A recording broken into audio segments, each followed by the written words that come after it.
Trojdňová plavba loďou po Národnom parku Komodo je vec, čo vám určite odporúčam. Čo vám na druhej strane neodporúčam, je zobrať tú najlacnejšiu loď. Na luxus si nepotrpíme, ale chceli sme mať klímu na izbe. Realita ale bola taká, že sme obidve noci spali na palube, pretože izba bola v katastrofálnom stave. Vlastne tak ako celá loď. Celé to našťastie zachránila tá úžasná príroda, v ktorej sme sa ocitli. Áno, jasné, neboli sme tam sami. A tento ranný výšľap po noci strávený na palube nám dal tiež celkom zabrať.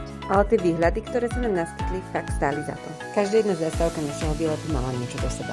Hlavným dôvodom, prečo sme sa ale na túto plavbu vydali, bol za mňa jednoznačne podmorský svet.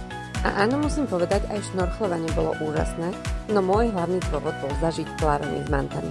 A aj keď to tak možno nevyzerá, rozpätie ich podmorských krídel je 6 metrov, ja som to šťastná, že sa nemohol tento sen splniť. A aby toho nebolo málo, mali sme aj šťastie, že sme mohli na vlastné oči vidieť komodského draka. Jediné moje šťastie je, že žijú iba tu, nikde inde na svete ich nenájdete, takže ich Davidko nemôže chovať u nás doma.